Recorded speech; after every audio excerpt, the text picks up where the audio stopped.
Constitución, ¿no? Y ahí nos gustaría transmitir dos ideas fundamentales. Por un lado, la Constitución es el texto fundamental o carta magna de un Estado, eh, y por otro lado contiene el pacto social. Ahora voy a explicar esas dos ideas. En torno a la idea de que la Constitución es la norma fundamental o la carta magna, eso tiene que ver, y como está expresado en esa pirámide, ¿no? Es porque la Constitución está en la cúspide del ordenamiento jurídico. Es la norma más importante porque es la norma que configura todo el Estado, ¿no? Es la norma que establece cómo se organiza una sociedad, cómo se generan las normas, cómo funcionan los poderes públicos, y cómo se limita también el poder público para el resguardo y la protección de los derechos de las personas. Entonces, siendo la Constitución la norma más importante, todo el resto de las normas tienen que obedecer a la Constitución. Y eso es una idea que nos interesa instalar desde ya en este taller, a propósito de cierta campaña que se ha hecho por algunos sectores, que han dicho, mira, no es importante cambiar la Constitución porque las personas hoy día están reclamando cuestiones que son más bien materia de ley, ¿no es cierto? Como los salarios, las condiciones de trabajo, el derecho a la salud, a la educación. Entonces la Constitución no es importante. Entonces nos interesa de plano partir desmintiendo eso. La Constitución, al ser la norma fundamental y la que nos dice cómo se organiza todo el Estado, en definitiva va a ir determinando cuál es el contenido de toda la normativa que está hacia abajo, sean leyes, decretos, reglamentos, ordenanzas, contratos y sentencias. No nos interesa en este taller abordar cada uno de ellos, pero lo importante es que la Constitución es cómo la sociedad se pone de acuerdo para que el Estado funcione, y luego de eso el Estado tiene que funcionar en ese marco. Entonces las leyes, que por excelencia son la forma en cómo vamos decidiendo en el día a día, cómo se organizan las cosas, si hay salario mínimo o no, cómo se organiza el trabajo, tienen que estar en sintonía, tienen que expresar, tienen que respetar los marcos que establece la Constitución. Uno podría intentar otra forma de expresarlo, no solo esta pirámide, ¿no? Que lo que busca mostrar es que la Constitución está en la cúspide, sino que uno podría también pensar en un árbol, ¿no? Donde la Constitución es las raíces, es la base, y todo lo que crezca, todo lo que florezca normativamente, va a estar en base a la Constitución. Y por eso es tan importante, ¿no? Esta pirámide es de la Constitución chilena, y me interesaba mostrarla. Esta gráfica es de Libertad y Desarrollo, un centro de pensamiento vinculado a la UDI, porque fíjense que en la pirámide anterior está la Constitución, que fija el marco, y luego están las leyes. Y las leyes son básicamente, en el juego democrático, cómo la sociedad va decidiendo las cosas. Pero en nuestro ordenamiento, fíjense que está la Constitución arriba, y entre medio de las leyes hay una serie de otras leyes, leyes interpretativas, leyes orgánicas constitucionales, leyes de quórum calificado, que lo que hacen es proteger la Constitución y operan a forma de cerrojos para proteger el contenido de la Constitución. Y esto no es normal si uno mira comparativamente con otros ordenamientos jurídicos, con otros países, eso no es normal. Entonces, para ya empezar a instalar que Chile tiene un modelo de constitución particular, donde la Constitución está sumamente cautelada y protegida. Y esa idea no es necesariamente mala. El punto es qué es lo que protegen esta serie de candados que a lo largo del taller vamos a ir explicando. ¿Qué es lo que protegen? Protegen un contenido particular, que es un contenido de un Estado neoliberal, que está en favor de ciertas minorías y no de las mayorías trabajadoras. Entonces, la segunda idea, ya pasando a esta idea de que la Constitución es, ¿no es cierto?, la norma fundamental, es que la Constitución es nuestro pacto social, ¿no? Es el punto de partida del ordenamiento jurídico. En términos muy simples, uno dice, hay un territorio llamado Chile, donde hay una serie de habitantes, de personas que se organizan, que constituyen un pueblo, el pueblo de Chile, y ese pueblo de Chile decide constituirse como sociedad, fundar una comunidad política, decimos, mira, queremos organizarnos y levantar un Estado, eh, y ese Estado está establecido en la Constitución. Y la Constitución entonces es la decisión primaria y fundamental sobre cómo nos vamos a organizar. Decimos, este pueblo, que es el pueblo de Chile, se constituye como una comunidad política. Esa comunidad política se organiza, y la pregunta central es, bueno, ¿cómo se organiza, ¿no? Y entonces la Constitución es central porque va a ser esa decisión no solo de organizarnos como país, sino sobre cómo nos organizamos, el contenido, la forma. Y este creo que es la segunda idea central que nos interesa como establecer en este taller, que es que, a diferencia de, como yo comentaba antes, lo que han señalado estos sectores de que la Constitución no es importante porque no se trata de la vida cotidiana de las personas, eso es falso porque en la Constitución está contenido el modelo de Estado. O sea, ¿qué tipo de Estado nosotros construimos? Y ahí históricamente están expresados los tres grandes modelos que al menos en los últimos 200 años han estado vigentes en las constituciones. Por un lado tenemos el Estado liberal, que se funda a fines del siglo XVIII con la Revolución Francesa. ¿Y quién funda ese Estado? Y esto es importante porque el modelo de Estado que uno escoja también expresa un poder que está atrás de ese modelo de Estado. Entonces, el Estado liberal que fundó el Estado fue un Estado que se creó por la burguesía. La burguesía era un sector particular que se crea a finales del feudalismo. Ustedes recuerden que en la edad feudal existían una especie de castas, ¿no es cierto? Estaba la aristocracia, que eran personas que tenían el poder por solo nacer en las familias que históricamente habían tenido el poder. Estaba el clero, que también tenía mucho poder. Estaba el pueblo, el vulgo. Y los burgueses empiezan a tener poder hacia finales de la edad feudal a través del comercio y de la propiedad, se empiezan a enriquecer y empiezan a tener tal poder en torno a la riqueza que dicen, bueno, lo que tenemos que hacer es derribar este sistema donde la aristocracia tiene el poder, para que las personas que tengamos el poder ya no sean quienes vengamos necesariamente de familias históricamente con el poder, sino que seamos quienes tenemos la propiedad, quienes nos hemos enriquecido. Y es la burguesía la que hace como el sujeto fundamental de la Revolución Francesa.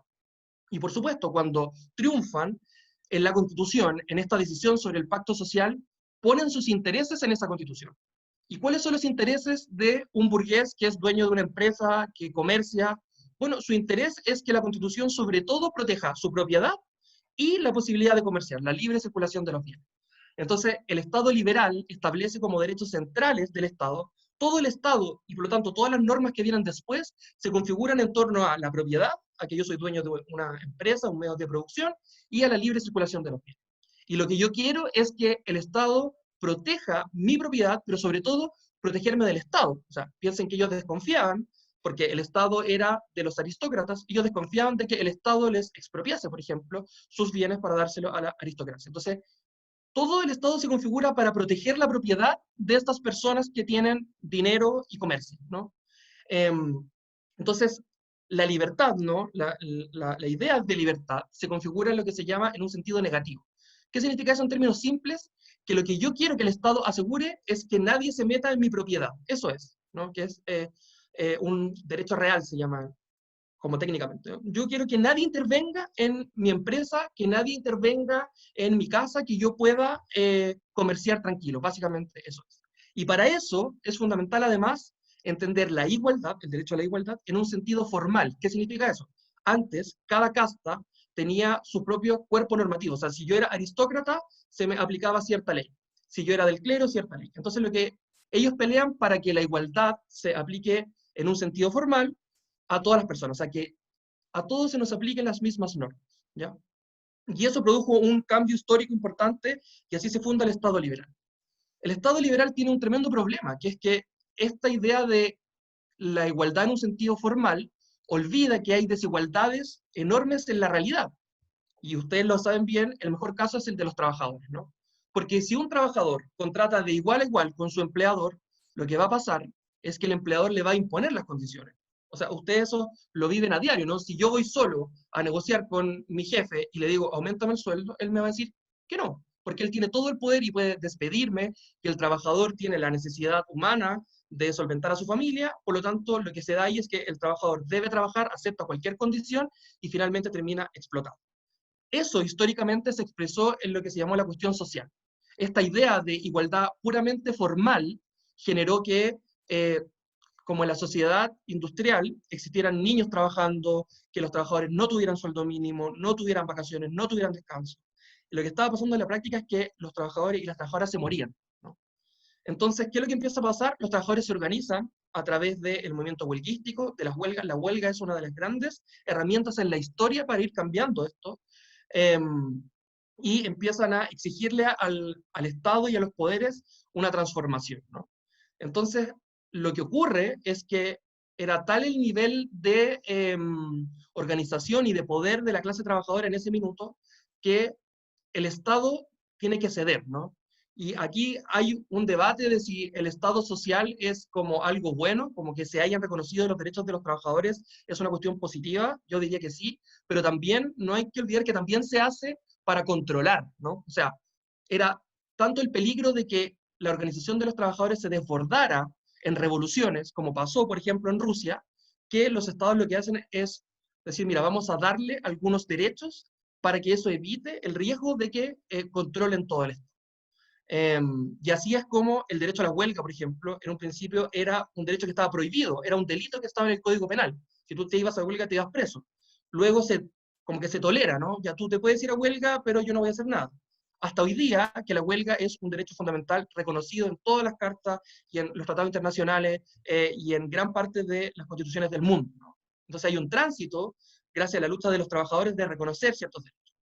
Y eso lleva a otra idea, que es el Estado no solo tiene que proteger a los ciudadanos del mismo Estado, sino que también hay poderes privados, ¿no? O sea, un empresario puede abusar de una persona tanto como el Estado, como la policía. Por lo tanto, es importante que los derechos fundamentales estén pensados para protegernos no solamente de este gran poder que es el Estado, sino también de las empresas, del gran capital, y los derechos fundamentales entonces se transforman. Y eso lleva a la idea de que la igualdad ya no va a ser solo material, ya no importa solo que se nos apliquen las mismas leyes a todos. De hecho, al revés, lo que queremos hacer es que exista cierta igualdad mínima, porque si esa igualdad no existe, no hay libertad, ¿no? Hay una frase ahí que es que la libertad sin igualdad es un privilegio, ¿no? Si todas las personas no tienen una base mínima, no hay una libertad real. Entonces, el Estado social lo que procura es que existan parcelas de igualdad en la realidad. Y eso lo hace incluso estableciendo normas desiguales. O sea, obviamente yo le voy a cobrar más a un capitalista que tiene mucho dinero que a un trabajador. Y eso uno diría en términos formales es desigual, ¿no? Porque yo le aplico una norma de forma diferenciada a una persona respecto de otra. Pero eso se hace en virtud de la igualdad material, ¿no? De que todos tengamos más o menos ciertas condiciones mínimas. El problema es que el Estado social fue o ha entrado en crisis y lo que viene a partir de las crisis económicas de los años 70 y 80 es el Estado neoliberal, ¿no? Fíjense que está el Estado liberal, luego viene el Estado social, donde diríamos hay una tensión, hay una lucha de los trabajadores porque el Estado reconozca ciertos derechos, y luego viene el Estado neoliberal que retorna a la situación inicial, pero incluso de forma más cruda, porque el Estado liberal, por ejemplo, decía, bueno, está bien que la educación pública, por ejemplo, permita que las personas que no tienen acceso accedan. Y era un bien que proveía el Estado. El Estado neoliberal va más allá y dice, no, la educación tiene que ser un negocio. Y eso es interesante, por ejemplo, con lo que los compañeros del DUOC estaban comentando, ¿no? Eso tiene una serie de consecuencias directas hacia que esferas de la vida que antes eran públicas, la educación, la salud, se hayan transformado en bienes de consumo, en bienes de mercado, ¿no? Se mercantilizan los derechos sociales y además se instala la idea de que el Estado es subsidiario, se le otorga un rol subsidiario. ¿Qué significa eso? Que lo más importante y lo único importante es el mercado, el negocio, y solo cuando no funciona un negocio, ahí llega el Estado, ¿no? Eh, Eso como en términos generales. ¿Hay otros modelos de Estado de la historia? Sí los hay, en particular los estados donde los trabajadores avanzaron más allá del Estado social y dijeron, mira, no solamente los derechos sociales como educación, salud, tienen que ser brindados por el Estado y para todos y todas, sino que quizás hay que cuestionarnos el trabajo, ¿no? ¿Quién se queda con los frutos del trabajo? Eh, pero nos interesa que eso quede instalado para que en la parte final del debate podamos pensar, bueno, obviamente es importante que el Estado nos brinde ciertos derechos públicos como de forma gratuita y de calidad, como la educación, como la salud, pero también es importante que quizás los trabajadores piensen cómo vamos más allá, qué pasa con el trabajo, ¿no? ¿Quién se queda con el fruto del trabajo que los trabajadores producen todo el tiempo? ¿Es posible pensar en un Estado que también se haga cargo de eso? Y eso, la idea es que quede planteado como una pregunta. Bueno, además de eso, la Constitución, además de fijar el modelo de Estado, fija la estructura del Estado, ¿no? Nos dice, mira, cómo se van a crear las normas, cómo se van a organizar y se van a crear los principales poderes públicos, consagra, como ya comenté, los derechos fundamentales, y además establece cómo se reforma la Constitución. Explicando como ya esta parte más general y abstracta, nos interesa pasar en concreto a la Constitución del 80, que es la que tenemos vigente. Como todos sabrán, es una constitución que no está hecha en democracia, sino en una dictadura. Fue redactada por una comisión que se llama la Comisión Ortúzar. Esa comisión fue redactada sin ningún tipo de participación democrática. Las personas que redactaron esa constitución eran personas afines a la dictadura, y el gran objetivo de la constitución era consagrar el orden económico y social que la dictadura impuso en ese minuto. Se aprueba además en un plebiscito donde no hay ningún tipo de registro electoral, donde no hubo posibilidad de debate democrático, no hubo posibilidad de propaganda para el rechazo, para exponer otro tipo de ideas que estuvieran fuera del campo de las ideas de la dictadura, porque precisamente la idea es que ese debate no existiera porque era una minoría a través del poder, de la fuerza, de la tortura, imponiendo un modelo que es el sistema neoliberal en favor de una minoría. Y esto, que puede sonar muy ideológico, lo dice el propio ideólogo de la Constitución, que es Jaime Guzmán. Fíjense que él dice que la Constitución debe procurar que si gobiernan los adversarios se vean constreñidos, se vean obligados a seguir una acción no tan distinta a lo que uno mismo anhelaría, ¿no? Y esta frase que es bien terrible, porque en el fondo niega la democracia, ¿no? Da lo mismo lo que, si una mayoría del pueblo quiere, lo importante es que la Constitución obligue a que esa mayoría siga viviendo y siga decidiendo en torno a nuestras ideas. Y lamentablemente, si uno mira en los últimos 30 años desde el retorno a la democracia, es lo que ha pasado, ¿no? La Constitución logró eso. O sea, cuando la dictadura cae, uno pensaría, la democracia no es solo el término de los militares en el poder, también es el término de la dictadura de las deudas, de la dictadura de la explotación del trabajo, de la pérdida de los derechos más básicos, como la salud, como educación, pero eso nunca terminó, y los gobiernos que vinieron y hasta la fecha han seguido gobernando con esas mismas ideas, ¿no? Entonces, Jaime Guzmán, que es el arquitecto, el gran ideólogo de la Constitución, puede decir que sus ideas hasta ahora han sido las que predominan. Bueno, esta es la estructura de la Constitución.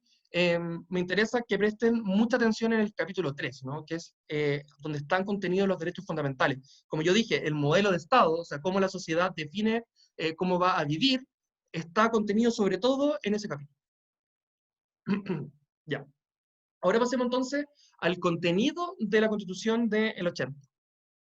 Yo lo comenté antes, está esta idea del principio de subsidiariedad del Estado.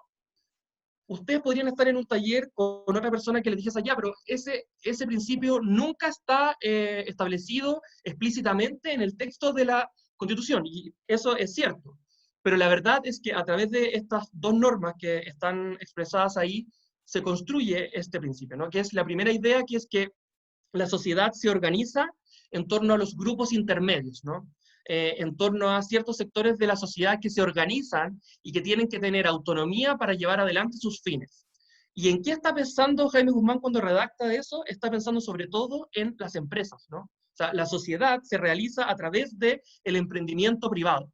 Y luego combina esa idea con la idea del artículo 19, número 21, que dice en la segunda parte que el Estado solo va a poder desarrollar actividades si una ley de quórum calificado los autoriza. Una ley de quórum calificado es una ley que tiene un quórum mayor, o sea, no basta una mayoría, sino que tiene que haber una supramayoría, y por lo tanto lo que hace es que la acción del Estado sea extraordinaria, ¿no?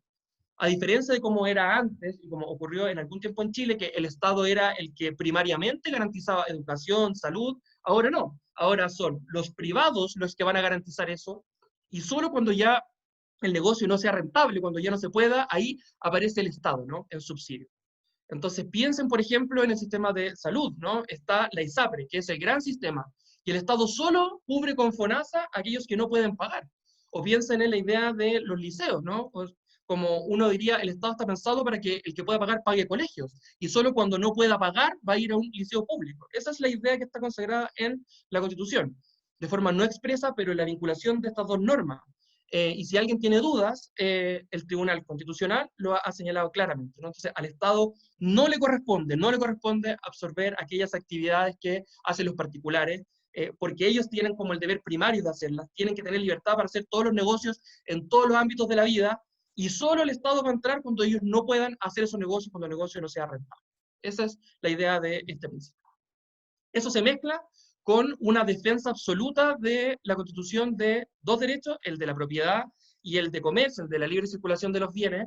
Es muy difícil en Chile afectar eso, ¿no? Si yo quisiera decir, bueno, ¿y qué pasa si los chilenos queremos que el litio sea de todos y todas, que sea del Estado?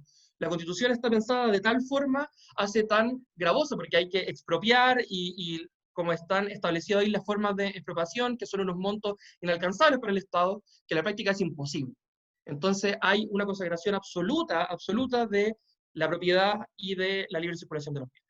Y por otro lado, no garantiza derechos tan básicos como la salud, educación, que son los derechos sociales. Entonces, por ejemplo, solo para ejemplificar, fíjense que en la redacción de los artículos 19 número 10 y 19 número 11, que son los que consagran el derecho a la educación, hay un énfasis en la libertad. O sea, los padres tienen el derecho a escoger el colegio de sus hijos. La libertad de enseñanza es lo central. Lo central es que los padres escojan el establecimiento de enseñanza para sus hijos. Y uno diría, bueno, sí, o sea, eso está bien, pero ¿dónde está la otra parte? ¿Dónde está la parte en que el Estado garantiza un sistema gratuito, de calidad nacional, donde cualquier niño pueda educarse con calidad? Eso no está. Entonces, como yo comentaba antes, hay un énfasis en la libertad, pero esa libertad es un privilegio, porque finalmente, ¿qué padres pueden escoger dónde estudian sus hijos? Los padres que tienen dinero. Y si hay un padre que no tiene dinero, que son las mayorías trabajadoras, ¿qué es lo que le queda? Lo que sobró, que es donde no se pudo hacer negocio, y es lo que queda del Estado, ¿no? Ahí el Estado entra como subsidiario, pero sin recursos, sin un rol central del Estado, y por lo tanto se constituye un privilegio desde la Constitución. Entonces, de nuevo, para la gente que dice la Constitución no es importante para el día a día, para las demandas que el pueblo tiene en la calle. Por supuesto que sí. Por supuesto que sí. Está diseñado un sistema para que haya privilegios. Y lo mismo con la salud. O sea, aquí está claramente establecido que lo más importante es que yo pueda escoger el sistema de salud. Pero ¿quién puede escoger estar en ISAPRE? Bueno, las cifras son súper claras. Las ISAPRES con un 80, no con un 20%, no con un 80% de los recursos atienden a un 20% de la población. Y FONASA, con un 20% de los recursos, atiende al 80% de la población. ¿Qué es eso si no es un privilegio? ¿No? Hay un pequeño sector de la población que tiene acceso porque puede escoger, porque tiene dinero, pero hay una mayoría que no puede escoger, ¿no? Y eso es parte del modelo de Estado que ya hemos comentado, el modelo neoliberal del Estado. El recurso de protección, que me imagino en su accionar sindical lo han escuchado, es un recurso de emergencia, digamos. Cuando a mí me vulneran algún derecho, la Constitución dice, acá está el recurso de protección para que tú puedas exigirle al Estado que se respete este derecho que está amenazado, que puede ser vulnerado. Bueno, pero el problema es que ese recurso no está para que uno pueda exigirle al Estado que se garantice educación de calidad, mi acceso a la salud, sino que en general está enfocado en la idea de las libertades, ¿no? La libertad de trabajo.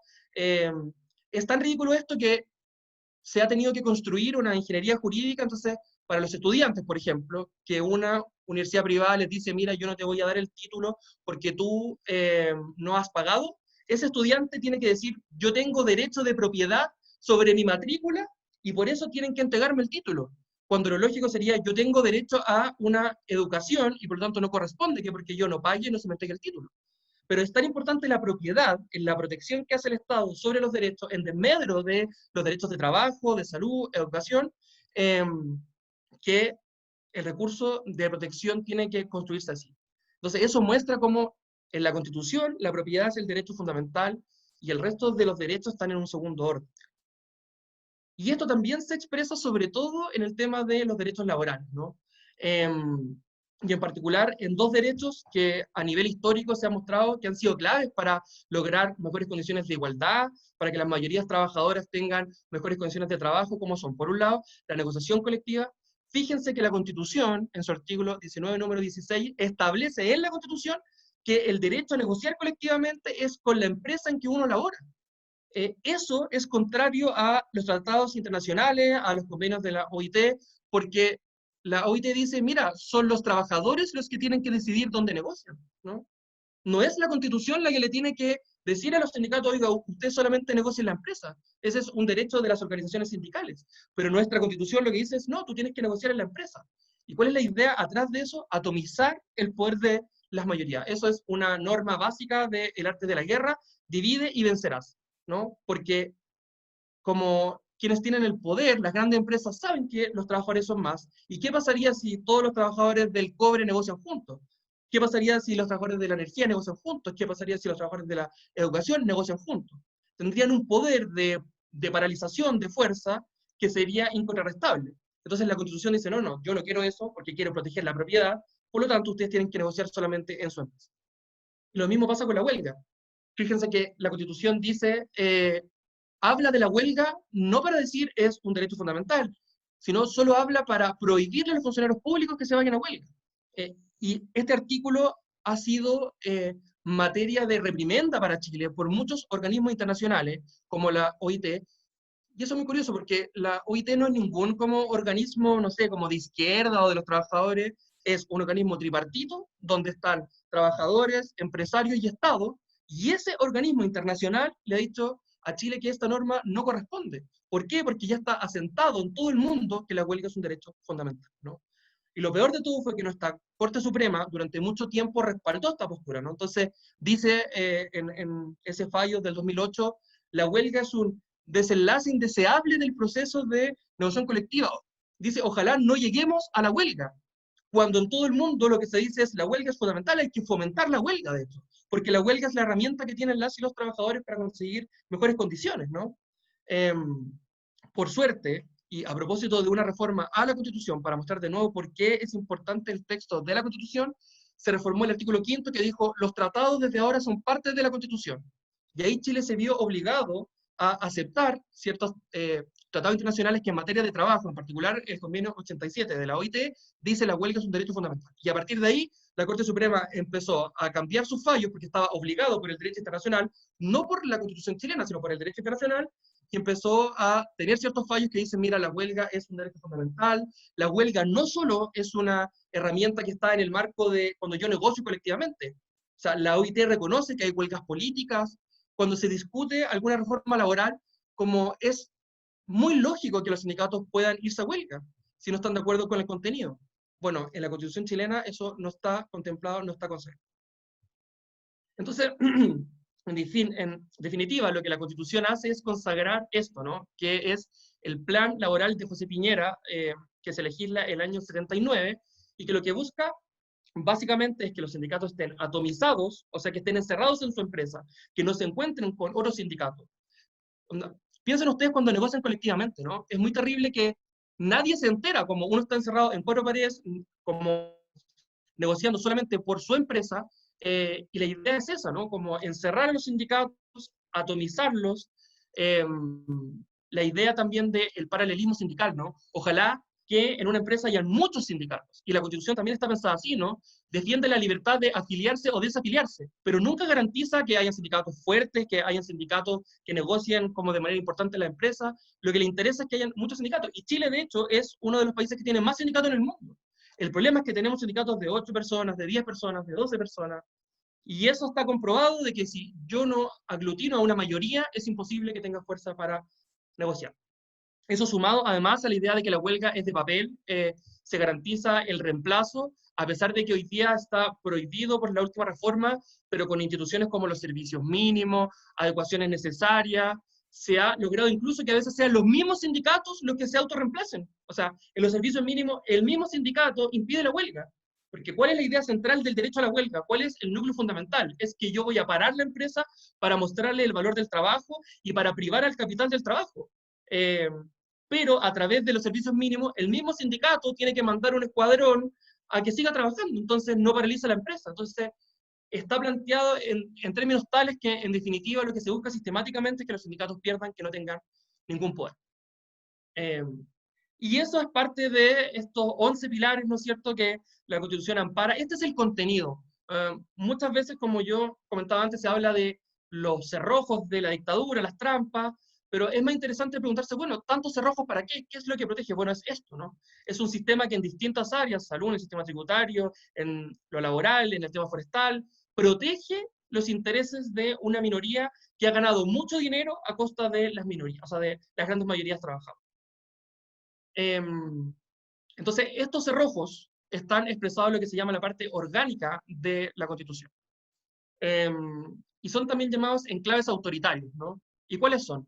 Bueno, la Constitución del 80 planteaba que las Fuerzas Armadas eran garantes, fíjense eso, eran como guardianes, son perros guardianes de la Constitución, que no se podía mover a los comandantes en jefe de las Fuerzas Armadas. Permitía la creación de un Consejo de Seguridad Nacional, el COSENA, que se podía autoconvocar, prohibía a los partidos de izquierda, establecía senadores designados, y por último construía un sistema binominal. Entonces, si ustedes se fijan, este es un sistema que se articula, ¿no? Primero lo que yo hago es decirte por la fuerza, si tú quieres cambiar algo de la Constitución, están mis perros guardianes, que son los militares, ¿no? Y tú, si algún general se subleva porque tú estás cambiando algo de forma democrática y no te gusta, tú no puedes moverlo. Y además, si en la democracia tú haces algo que no nos gusta, tenemos el COSENA, que es un consejo fundamentalmente militar, que vamos a autoconstituir, o sea, era un consejo que se podía autoconvocar, no por decisión de las mayorías del Parlamento, del presidente, se autoconvocaba. Entonces era básicamente esta idea de la democracia tutelada, ¿no? Como con una tutela. ¿Quién tutela eso? ¿Quién cuida? Los militares. Por otro lado, esta idea, ¿no? De, además de los militares, nosotros vamos a designar senadores, que claramente eran afines en ese minuto al régimen militar, a la dictadura, y además vamos a generar un sistema de elección donde siempre hay un empate, ¿no? Binominal, que binomina. Entonces tiende siempre a un empate. Y eso se suma con la idea de los quórum calificados. Entonces, yo genero un sistema electoral que siempre empata, y si tú quieres cambiar alguna norma que sea importante en la Constitución, yo te pongo ciertos quórum de 4/7, 3/5, para que tú puedas cambiar esas cosas. Entonces, lo que eso hace es que la democracia sea imposible. Porque primero yo tengo que sortearme a los militares, ¿no? Y si los sorteo, tengo la prohibición de levantar partidos de izquierda. Y si sorteo eso, luego tengo un sistema que binomina, o sea, que siempre tiende al empate. Y si yo sorteo eso, aunque yo gane y tenga, no sé, 10 senadores más, 10 diputados más, da lo mismo porque no me alcanza, porque hay unos quórum que son inalcanzables. O sea, lo que la Constitución dice es que para cambiarla yo tengo que convencer a la UDI. Básicamente es eso. Yo tengo que lograr que senadores de la UDI voten a favor de una reforma para poder cambiar el texto de la Constitución. Y eso es imposible, porque sabemos que esos partidos defienden los mismos intereses de quienes se benefician de la Constitución. Lo financian, ¿no? Corpesca financia y le redacta normas a Orpiz, a Longueira. Eh, entonces es un sistema que es imposible de cambiar en el fondo. Y si yo logro sortear todo esto, como pasó con el 10%, que gracias a la lucha del pueblo y a la enorme presión, hubo senadores de la derecha que se dieron vuelta y se alcanzaron 2/3, fíjense que siempre estuvo el peligro de que el presidente fuera al Tribunal Constitucional. O sea, ese es ya como el último bastión. Si todo falla, no importa, porque finalmente está el TC, que ¿qué es? Es una tercera cámara, o sea, está el Congreso, está el Senado, pero además hay una tercera cámara que nadie escogió, ninguno de nosotros votó por los integrantes del TC, sino que se escogen en el cuoteo político, también en cierta lógica del empate, que puede vetar políticamente. Entonces, fíjense lo absurdo que era, como el pueblo en la calle se convenció de una idea. Nosotros queremos nuestro 10%. Presionó a los diputados y a los senadores para que votaran a favor y superó todos estos candados, logrando cierta mayoría, y se aprobó esa ley. Y aún así era posible que eso no fuera ley. ¿Por qué? Porque está el TC, que es el último bastión de defensa de la Constitución. Y que además es un órgano que no tiene ningún control. O sea, si el TC se extralimita, ni el Senado, ni la Corte Suprema, ni el presidente, ni nadie puede decirle que está mal. Entonces, es un sistema que está pensado con muchos candados, con muchos cerrojos, para fundamentalmente proteger este contenido que es el Estado neoliberal. Y si bien, como se muestra en la diapo anterior, se han cambiado algunas cosas, hay dos grandes cambios que son el año 89, fruto de que el pueblo estaba en la calle, exigiendo como la modificación de ciertas cuestiones que eran absurdas. ¿Cómo una constitución le va a decir a cierta gente, oye, si tú piensas así, tú no puedes levantar un partido político? O sea, eso es antidemocrático en cualquier parte del mundo. Y luego, el 2005, en el gobierno de Lagos, hay ciertos cambios que se dan porque el nivel de deslegitimidad de la política que ya se veía, o sea, ahí uno ya podía ver, mira, este Estado está tan mal, es tan antidemocrático, que las élites hicieron un consenso para modificarlo, ¿no? Pero, insisto, los grandes, como los grandes cerrojos, siguen estando absolutamente vigentes, que son el TC y los quórum. Y las cuestiones más importantes Y vuelvo a la parte anterior, ¿no? El modelo de Estado donde se expresa sobre todo en los derechos fundamentales.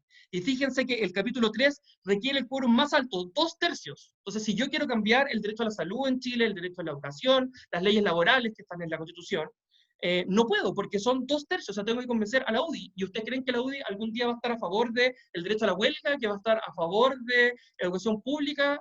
No.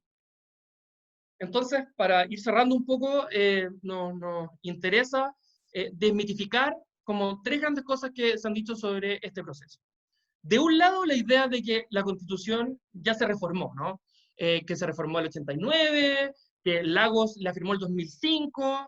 eh, a la UDI le encanta comentar como, mira, la Constitución ha sido reformada 41 veces, ha sido modificada 219 veces. Entonces, ¿por qué vamos a pagarle a una serie de gente para que arme una asamblea y la transforme? Bueno, por lo que hemos comentado ahora, ¿no? Su contenido, el contenido neoliberal, el carácter subsidiario del Estado que impide que el Estado nos brinde a todos y todas ciertos derechos básicos, no ha sido alterado en nada, en nada. En los últimos 30 años se mantiene vigente, ¿no? Y ahí también hay que entender algo, como no es normal. O sea, Chile cuando va a nivel internacional, lo que se dice no es qué buen país que es Chile. Al revés, como gran parte de los informes de organismos internacionales dicen, Chile está en un extremo, ¿no? Nosotros por ahí en alguna entrevista con el T-Clinic decíamos, Chile es la Norcorea del capitalismo. O sea, si uno dice Norcorea, el país más comunista del mundo, bueno, Chile está en un extremo al otro extremo, ¿no? Es un país, o sea, hay pocos países donde todos los servicios públicos están entregados al mercado como en Chile. Y ese contenido tan radical está intacto, ¿no? No ha sido cambiado en su estructura. Y las formas que protegen ese contenido, que yo ya las comenté, ¿no es cierto? El TC y los quórums se mantienen vigentes y actuales. Entonces, la Constitución no ha sido reformada, no ha sido cambiada, es la misma en su corazón.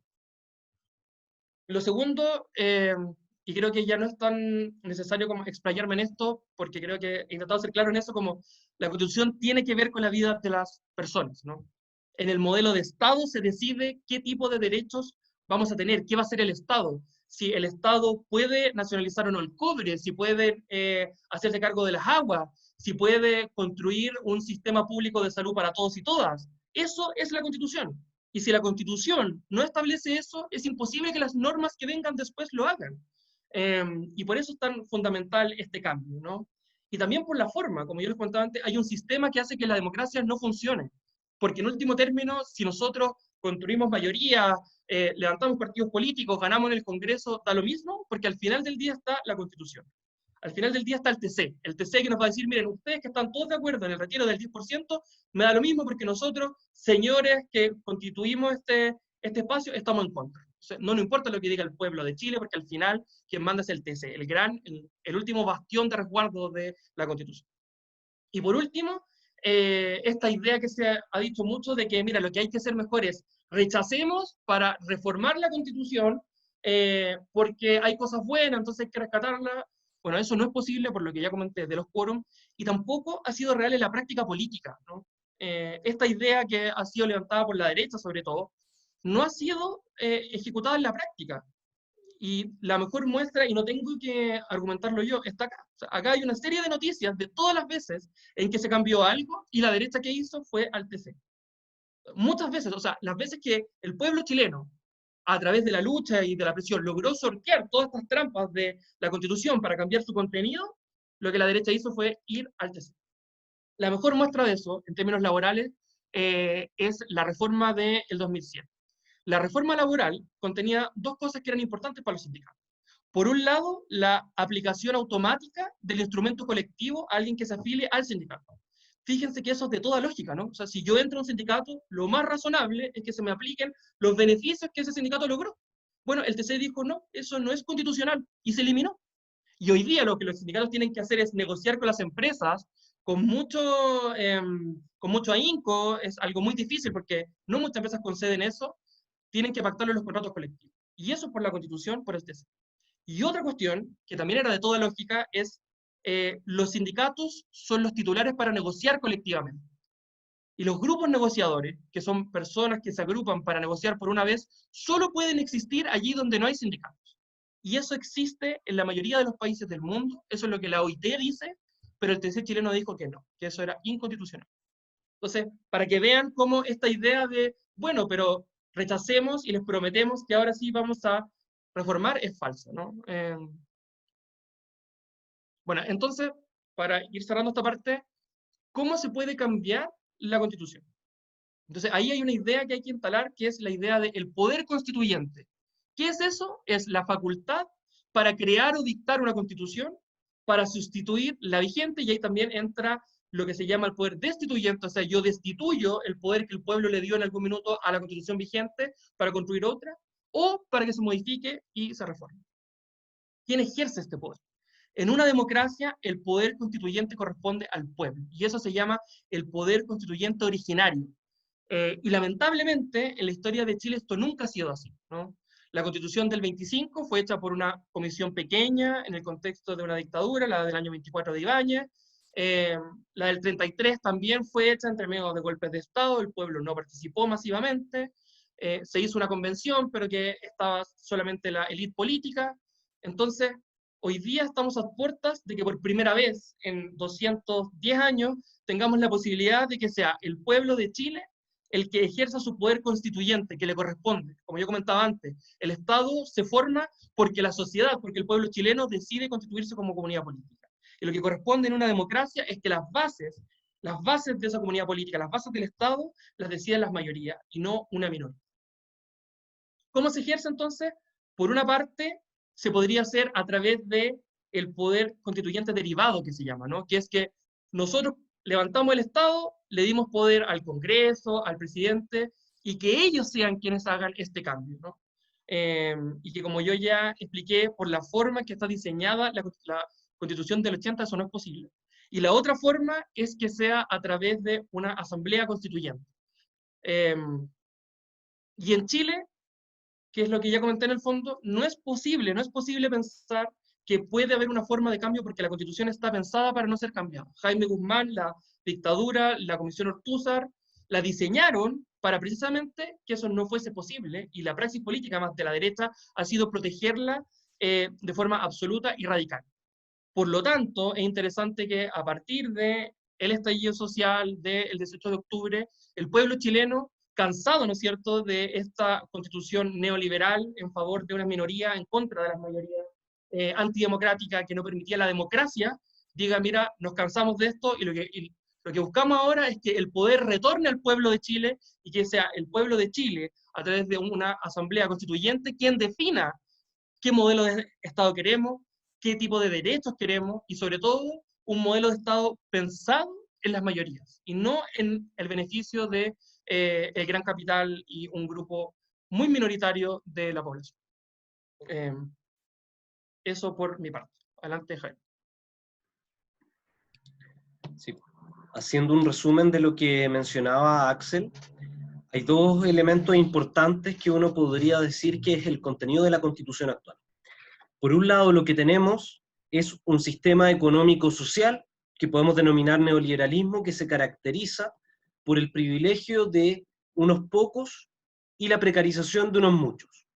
Esa es como la estructura que se traduce en distintas normas, como mencionaba Axel, en torno al principio de subsidiariedad, en torno a la excesiva protección del derecho de propiedad por sobre otros derechos, la no consagración de derechos sociales, y por otro lado, un sistema que solamente protege por la vía jurisdiccional a través del recurso de protección solo aquellos más bien denominados como libertad y no como derechos.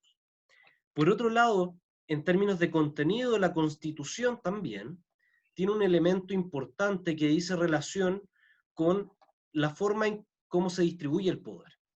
De ahí es importante mencionar que después de las reformas del 89, se consagra constitucionalmente lo que podemos denominar el Pacto de la Transición, donde se reconocía como una democracia restringida y que incluso hasta el año 2005 era una democracia tutelada por las Fuerzas Armadas y que impide toda posibilidad de participación del pueblo más allá de la elección de los representantes bajo un sistema electoral amañado.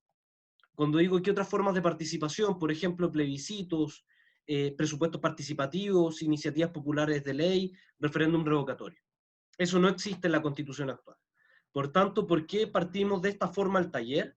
Porque lo importante es mencionar que lo que no quieren que se reforme es el contenido sustancial, y la discusión actual ha estado centrada principalmente en torno a cuál es el mecanismo para cambiar la Constitución, dejando de lado qué es lo que queremos cambiar de la Constitución. Entonces, este primer paraguas que realiza Axel va en relación a lo importante, a lo fundamental, que es el contenido que hay que cambiar de la Constitución, y ahora voy a presentar algunas iniciativas y lo que existe actualmente en la Constitución respecto a la segunda pregunta, que es ¿cómo se puede cambiar una Constitución? La respuesta clásica, ¿cómo cambiar una Constitución?, es la Asamblea Constituyente. Y esta no es una cuestión de carácter revolucionario, sino que está dentro de los parámetros de la tradición republicana a nivel mundial. Una Asamblea Constituyente significa que el poder constituyente que mencionaba Axel, que se erige de forma originaria, es decir, no está atado por poderes constituidos anteriores. Pensemos que la tradición republicana del poder constituyente viene desde la Revolución Francesa. Hubiese sido resultado bastante absurdo, ridículo, que las fuerzas que lideraron la Revolución Francesa le hubiesen preguntado a la nobleza y al rey de qué forma querían que se cambiara el nuevo régimen. Entendíamos que había un punto de ruptura. Por tanto, un elemento importante de la Asamblea Constituyente era el carácter de soberano, es decir, que rompía con el régimen anterior. Y otro elemento fundamental es que mediante sufragio universal se eligen a todos los miembros e integrantes de la Asamblea Constituyente, que tienen una función específica, que es la de redactar la nueva Constitución. Estos elementos es importante mencionar. Uno es el mecanismo de elección y su función, y otro es el carácter soberano, porque hoy en día no tenemos actualmente la oportunidad de contar con una Asamblea Constituyente. Y ahí voy a contar un poco lo que se traduce en el Acuerdo por la Paz Social y la nueva Constitución, que fue el acuerdo del 15 de noviembre, Axel, si puedes pasar la lámina, que fue firmado por lo que nosotros denominamos el Partido del Orden, que iban desde fuerzas políticas de la UDI, los sectores más reaccionarios del gobierno, hasta lamentablemente sectores del Frente Amplio, y pasando por el núcleo histórico de lo que es la concertación. ¿Qué se acuerda en el Acuerdo por la Paz y la nueva Constitución? Primero, una agenda de orden público que venía a instalar determinadas medidas represivas. Y por eso se hablaba de la paz, porque se asumía que estábamos en un estado de guerra. Pero por otro lado, se establecía un itinerario de cambio a la Constitución, y que dio lugar a lo que conocemos ahora como el itinerario de cambio constitucional, que parte con el plebiscito de octubre, el 25 de octubre, que tenía la fecha primigenia en abril, y que luego se norma por una serie de medidas. Acá es importante que muchas veces se dice como está la ley 21.200. Lo que hace la ley 21.200 es modificar la Constitución en su capítulo 15, que es el que regula las formas de reforma constitucional. Pero la ley 21.200 no es la única ley que reformó a la Constitución en este último periodo de tiempo. También encontramos otras reformas que modificaron artículos transitorios, donde se contempla el mecanismo de elección de los independientes y los mecanismos de paridad. Por tanto, hablar de la ley 21.200 no es lo más preciso, pero sí es que hay una serie de trabas que podemos mencionar a continuación. Primero, respecto al itinerario, se plantea el plebiscito el 25 de octubre, que tiene dos preguntas. Primero, si es que queremos cambiar la Constitución, y hay dos opciones: apruebo, rechazo. La segunda medida, o la segunda pregunta es, ¿qué tipo de órgano uno quiere que redacte la nueva Constitución? Y ahí tenemos dos opciones: convención constitucional mixta. Y ahí si uno se fija en la papeleta, o sea, si uno explica qué es la convención constitucional, y Axel, te pido si es que adelantas a como 3 diapositivas más, es que en la convención constitucional hay algunos elementos de la Asamblea Constituyente, que son dos. Primero, que todos los miembros van a ser electos mediante sufragio universal. Y segundo, que van a tener como propósito la redacción de la nueva Constitución. Pero ¿cuál es el elemento que falta? Es que ésta no rompe con el poder anterior y está limitada. Está limitada principalmente en que todos sus acuerdos deben ser adoptados por un quórum de 2/3. La convención mixta, y eso es importante mencionarlo, no dice relación con las posibilidades de paridad en el proceso.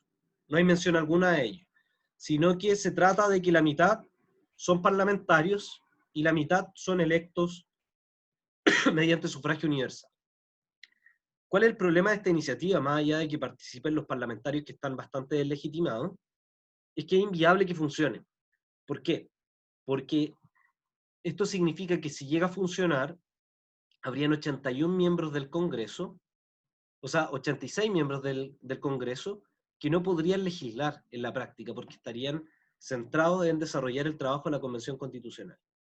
Así que ese es un elemento del cual no se hicieron cargo, pero lo que debiese ocurrir es que gane la Convención Constitucional. Y acá es importante clarificar que nosotros tenemos una opción política como integrantes de la Defensoría Popular de las y los Trabajadores, es que reconocemos que este acuerdo tiene limitaciones severas que amenazan las posibilidades ciertas de cambiar la Constitución.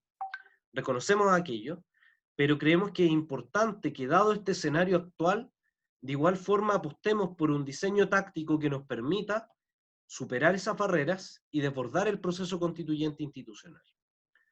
Para eso planteamos votar en el plebiscito de octubre, votar por la opción apruebo, votar por la convención constitucional, entendiendo que es el mecanismo que más asemeja a una asamblea constituyente, pero también reconociendo que tiene severas limitaciones. Por tanto, votar en el plebiscito de octubre es necesario, pero no es suficiente, y va a ser necesario avanzar mucho más allá de eso. Y en torno a ese avance mucho más allá de eso, va a ser importante plantear de qué forma se puede avanzar más allá. Y ahí nosotros reconocemos que, por un lado, existe un proceso constituyente institucional, que este itinerario que está marcado por el Acuerdo por la Paz Social y la nueva Constitución, donde se vota el 25 de octubre, se vota el 11 de abril por los convencionales constitucionales. ¿Cuál es el problema que existe aquí? Es que se van a elegir bajo el mismo mecanismo por el cual se eligen a los diputados. Eso significa que en cada distrito, la unidad electoral es el distrito, en cada distrito, que son 28 a nivel nacional, se eligen entre 3 a 8 convencionales constitucionales, y al estar regidos por la elección de los partidos, o sea, por las leyes electorales que eligen diputadas y diputados, vamos a tener un problema respecto a la participación de independientes.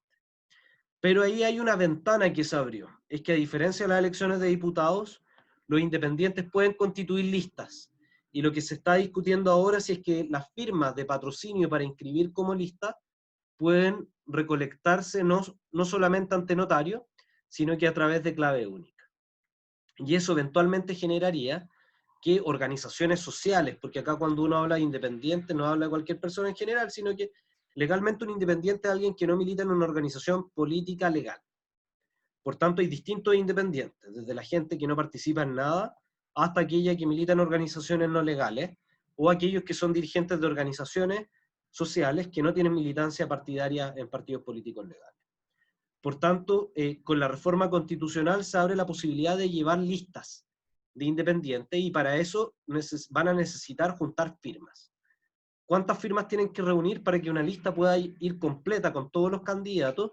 Tiene que juntar a lo menos 1,5% de las firmas, que eso en términos prácticos significa desde 1000 firmas en los distritos electorales más pequeños, como en la región de Arica y Parinacota, Tarapacá, en la región de Atacama, en la región de Aysén, de Magallanes, que anda en torno a los 1000, hasta los distritos más grandes, por ejemplo, de la provincia de Concepción, de la provincia de Valparaíso, de Quinta Región Interior, y de la región metropolitana está en torno a las 7000 firmas, entre 5000 a 7000 firmas. Ese es un requisito que van a tener que superar los independientes, las organizaciones sociales, si quieren llevar candidaturas por fuera de los partidos políticos. La otra opción es que sean patrocinados por partidos políticos, pero ahí va a depender de si el partido político los quiere patrocinar o no. Eso dice relación con la participación y las elecciones de convencionales constitucionales. Y el otro elemento respecto al itinerario es que la convención va a funcionar durante 9 meses, prorrogables por 3 meses más. Eso significa que es un periodo de hasta un año, y que luego de eso se va a realizar un plebiscito de salida. Y en ese plebiscito de salida lo que ocurre es que va a haber con voto obligatorio y la gente va a tener que pronunciarse si es que acepta el acuerdo de esa nueva constitución o no. Como mencionaba, como límite que existe es que no, la convención constitucional no va a poder alterar los quórums de 2/3. Y ahí lo que nosotros planteamos en términos de desborde es que si uno piensa que ninguna fuerza política va a obtener la mayoría en este proceso, vamos a llegar a un punto en que los que sean electos como convencionales constitucionales no van a ser capaces de resolver el conflicto al interior de la convención constitucional. Y el problema es que si no hay nueva constitución, sigue rigiendo la constitución de la dictadura. Por tanto, cuando algunos académicos han planteado que estamos frente a una hoja en blanco y un poder negociador con la derecha, olvidan algo importante, que es que si no hay nueva constitución, o lo que genera la convención constitucional es una mala constitución, es un Frankenstein en términos de que al negociar con la derecha, con los sectores que no quieren cambiar la constitución, terminó cediéndose en aquellos puntos que no son defendidos por las organizaciones populares y sociales, la gente no va a querer aprobar la nueva constitución. Y eso va a significar que va a seguir rigiendo la constitución actual. Por eso lo que nosotros apostamos es que en este escenario institucional va a ser importante modificarlo, y qué modificación en este mismo itinerario es compatible con aquello, más allá de hablar de una asamblea constituyente libre y soberana en abstracto, es que se introduzca un plebiscito intermedio, un plebiscito dirimente, y que cuando la convención constitucional no logre aprobar por quórum de 2/3 algunas medidas importantes que digan relación, por ejemplo, con la nacionalización de bienes comunes como el cobre, cuando hable sobre el derecho al agua y que no esté entregado a las concesiones de los grandes agricultores o empresas mineras, cuando hablemos de garantizar derechos sociales, en lugar de rechazarse porque la derecha no va a querer aprobar, lo que debiésemos hacer es un plebiscito para que la ciudadanía se pronuncie si es que quiere una opción u la otra. Esto no existe actualmente, pero es una propuesta que podría existir, solo si tenemos la fuerza para instalar una iniciativa de este tipo. Por tanto, hay otro elemento importante a mencionar y que es parte del diseño de proceso constituyente, dice relación con la necesidad de desbordar y que algo que nosotros llamamos el proceso constituyente popular, donde voy a explicar después en qué consiste. Pero respecto a las formas de participación actual, de qué formas se están dando, respecto al proceso de plebiscito, lo que existe son los comandos generados principalmente por los partidos políticos. Por tanto, hay comandos por el rechazo, levantados por los partidos tradicionales de la derecha, como la UDI, Renovación Nacional, Evópoli, Partido Republicano, y están los comandos por el apruebo, que también están conformados por las fuerzas políticas más clásicas, como el que Chile decía, que es el del Frente Amplio, Chile Digno, donde está el Partido Comunista, el PRO, y otras organizaciones como Dignidad Ahora, etc. Y por otro lado está Chile Aprueba, que es el núcleo histórico de la concertación sin la DC, que tiene otra coalición que se llama Yo Apruebo. Entonces, una forma de incidir en el proceso constitucional actual es generando un comando que se encargue de generar principalmente agitaciones de actividades de agitación y propaganda en torno al proceso constituyente. Y la otra forma de participación es que es la que a nosotros nos gusta más y estamos impulsando políticamente, son los comandos populares, que en algunas ciudades se está llamando Comando Pueblo Unido, y que la virtud que tiene este proceso es que está protagonizado por las organizaciones sociales, que son las que han dinamizado el proceso de revuelta popular desde octubre. Esto no significa negar la militancia política ni la participación política, pero creemos que si hay algo que aprender de octubre es que el proceso iniciado por la revuelta popular está protagonizado por el movimiento popular. Por tanto, quienes deben llevar la batuta o encabezar estos procesos son las organizaciones sociales que estuvieron en las calles, que estuvieron en la huelga del 12 de noviembre. Por eso creemos que la conformación de un comando como el de Pueblo Unido o este carácter de comandos populares puede garantizar la independencia de clase que hoy en día no vemos dentro de los partidos políticos. Y por otro lado, otra iniciativa importante respecto a las formas de participación que estamos impulsando es la Asamblea Popular Constituyente. Y acá hemos relatado detalladamente cuál es el escenario institucional en términos de qué es lo que está consagrado por la ley. Pero por otro lado, nosotros lo que consideramos fundamental en esta fase es levantar un proceso protagonizado por las organizaciones sociales, donde discutamos cuál es la constitución que queremos, pero que no se pueda reducir solamente al texto constitucional, sino que también incluya cuál es el nuevo paradigma económico-social que queremos instalar y que sea posible a través de la nueva constitución, y también cómo vamos a consagrar una nueva democracia en el país que permita la participación de las grandes mayorías. Y eso significa ampliar el horizonte político democrático. Para dar el detalle un poco más pormenorizado respecto a cuáles son estas demandas, creemos que es importante que sea un proceso amplio de deliberación popular y que esta Asamblea Popular Constituyente se entienda como un proceso en el cual van a participar primero comunidades constituyentes, las comunas, donde va a estar abierto a toda la ciudadanía ese nivel de participación. Y por otro lado, también esperamos que existan procesos de asambleas sectoriales constituyentes, donde, por ejemplo, los trabajadores de las determinadas ramas productivas, ya sean trabajadores industriales, de servicio, de la minería, de los puertos, del retail, puedan conformar sus propios procesos constituyentes para que profundicen en aquellas demandas que les son de mayor interés, pero por otro lado también puedan profundizar la elaboración programática al proceso constituyente más amplio que vamos a estar dando. Entonces mezcla unidades de base, por un lado comunales, territoriales, y por otro lado sectoriales.